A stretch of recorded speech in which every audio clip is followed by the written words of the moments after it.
Now, what I'd like to talk about is what I call the 10 most dangerous things people say about stocks. Here's a good one. If it's gone down this much already, it can't go any lower. I remember when Polaroid went from 140 to about 107, and people said, if you ever get Polaroid under 100, got to buy it. You just back up the truck, buy the stock. Stock you get to 110, then rally, fall 103, you go 112, go 105. They said, gets under 100, buy Polaroid. Polaroid broke 100, people started buying it, and within 9 months, the stock was 18. I saw the same thing with Avon Products. So just saying, it's gone down this far, how much lower? I mean, it's crazy, but, it can keep going. In fact, I tried this out. Kaiser Industries, I was a new analyst at Fidelity, and we were about to buy the biggest block ever at Kaiser Industries. The stock had gone from 29 to 17.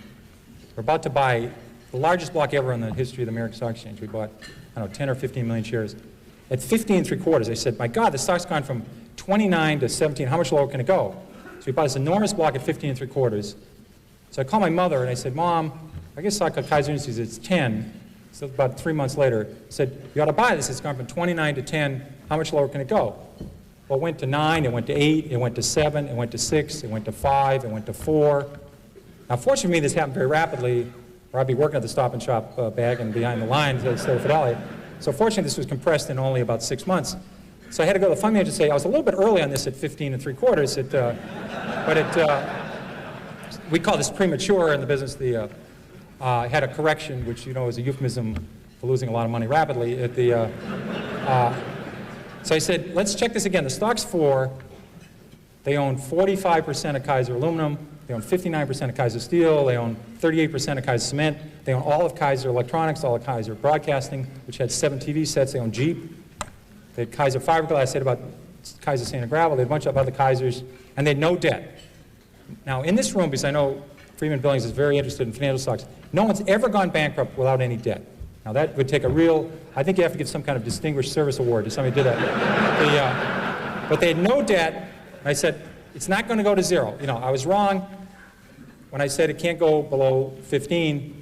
So we hung on, and within 3 years, they gave out the shares in Kaiser Steel, gave out the shares in Kaiser Cement, gave out the shares in Kaiser Steel and Aluminum, and they sold off all the businesses. You got about $55 a share.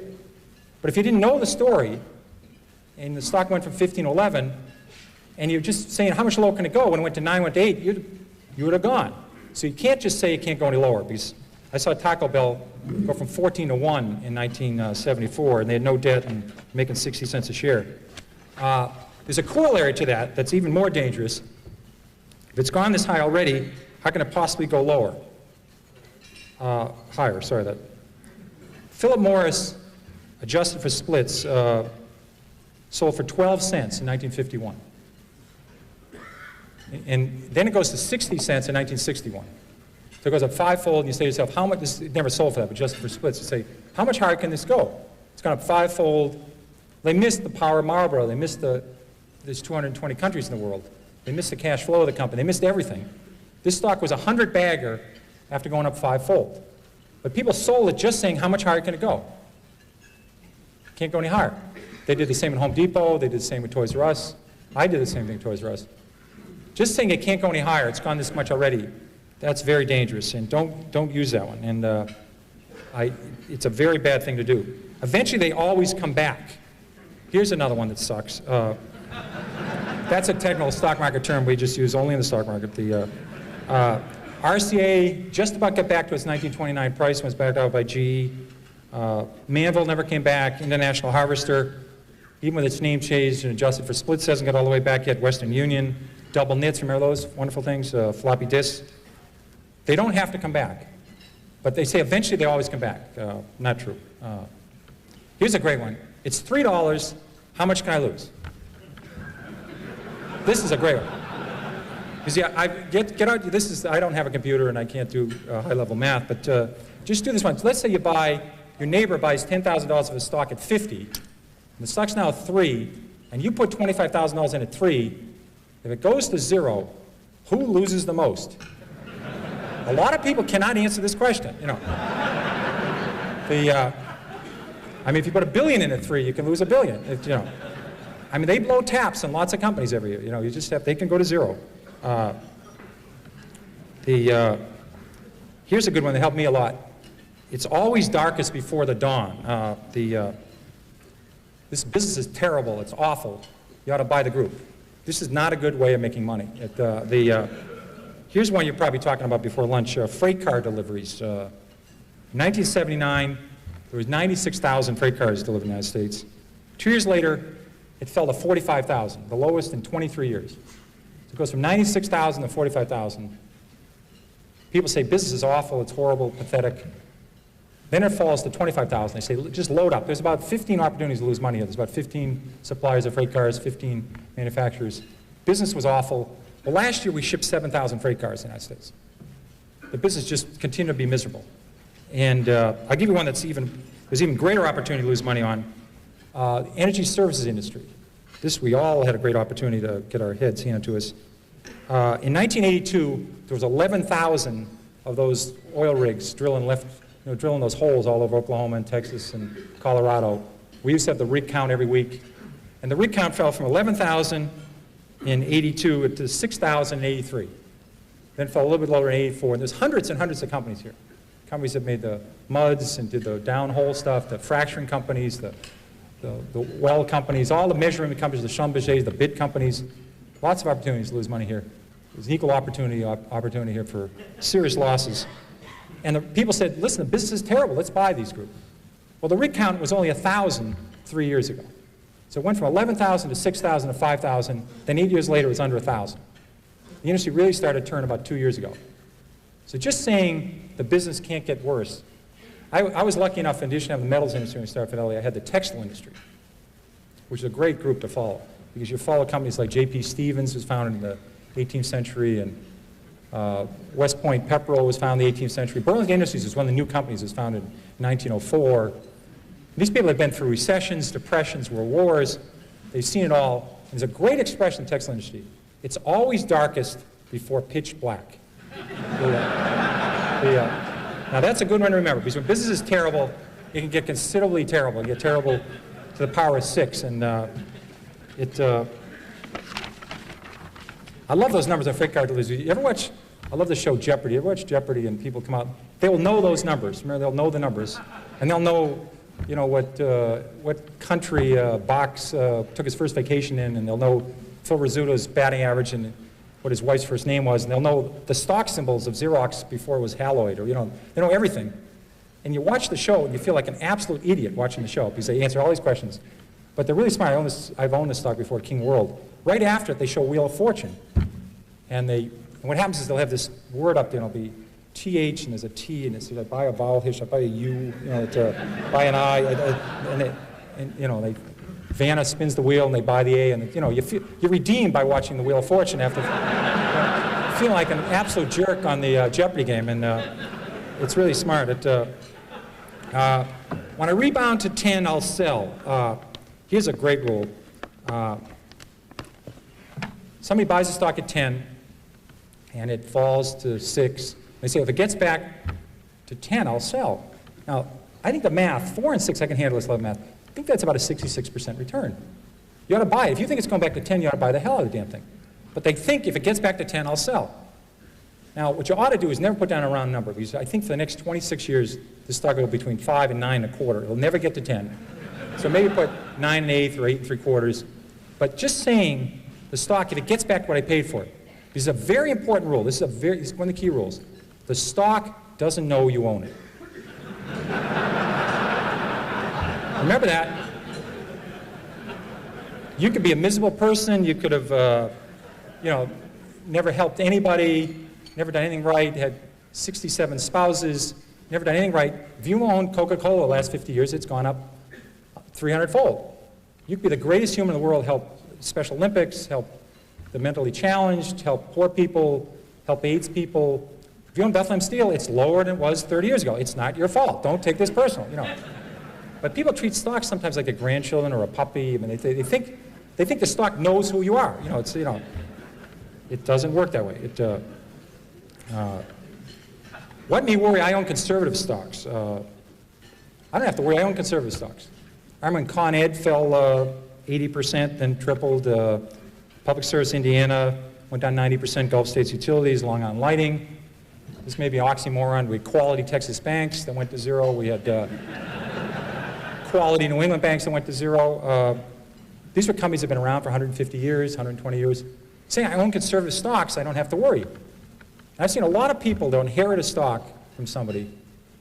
They'll say, you know, my mother said on her deathbed, don't sell the Long Island Lighting. You know, you always wondered, you know, she's going to heaven, or hopefully where she's going to heaven. You know, they talk about a Little League game or a vacation or a game of hearts they had, or imagine talking on your deathbed about Long Island Lighting. And you say, well, you know, but you get these stories all the time. And I think your mother would have noticed, she wouldn't have sold at 29, but she would have noticed they had this little plant that was about $6 billion over budget, no one wanted it, and wasn't working, and Long Island stopped growing. So maybe she would have turfed it at 22 or got out at 18. She wouldn't have let it go to 4. You know, so just because you inherit some stock and it's so-called conservative, like Eastman Kodak fell 75%, IBM fell 75%, don't tell anybody you own a conservative stock. Companies are very dynamic. I don't buy that argument. Here's a very dangerous one. Look at all the money I've lost. I didn't buy it. People do this all the time. They say, I didn't own Blockbuster, I didn't own Home Depot, I didn't own Toys R Us. Eric, it was very nice to say some nice things about when I came up here, and Manny has been nice to me. I literally, in one of my books, listed on 2 pages, in the 13 years I ran Magellan, I listed, I think about 200 stocks, A through L, on the New York Stock Exchange. They went up tenfold or more that I didn't own while I ran Magellan. I had owned lots of stocks. I listed 200 stocks A through L. I stopped at the letter L, and I didn't own any of these shares. They went up tenfold or more, and I was able to do okay with Magellan. And people worry all the time about missing Microsoft, missing Western Digital, missing United Airlines. They spend all their time worrying about stocks they miss. You cannot lose money in a stock you don't own. That's a very important. The only way to lose money is buy a stock, have it go down, and sell it. That's the only way. And I swear that people, their spouse has to cut out the newspaper in the morning, cut out the C's, and the person will look at the M's. Oh my God, Microsoft's up 3. You know, I was going to buy 1,000 shares of Microsoft. I lost 3,000 Microsoft last night while I was sleeping. You know, I was going to buy 7,000 shares of National Semiconductor at 10.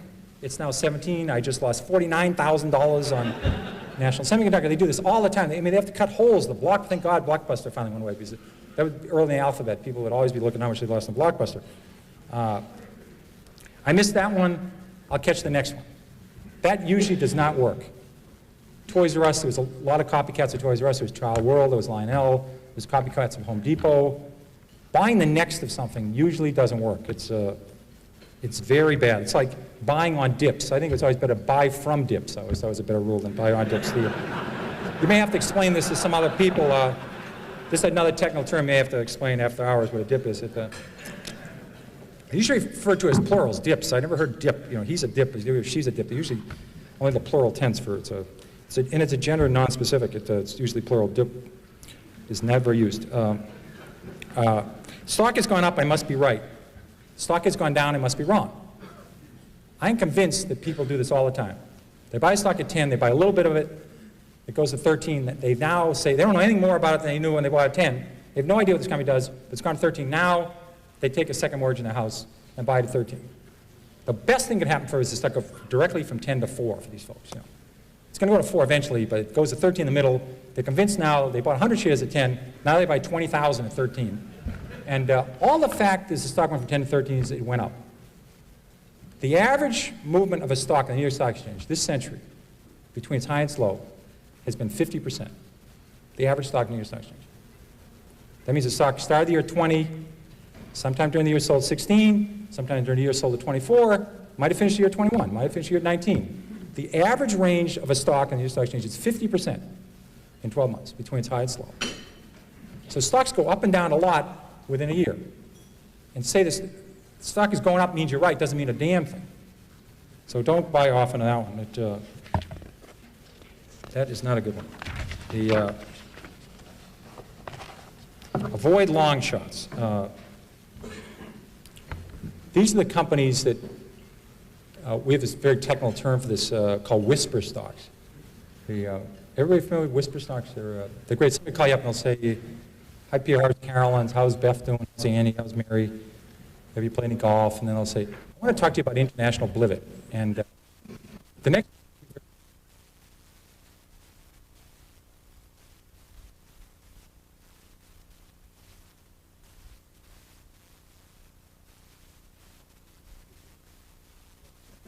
get one of those, they'll get a shorter term in those places where they have Nordic tracks and they put them away and they don't have to make big rocks into small rocks. They just watch movies and they have Nordic tracks, but they will not get these people if they whisper into the phone.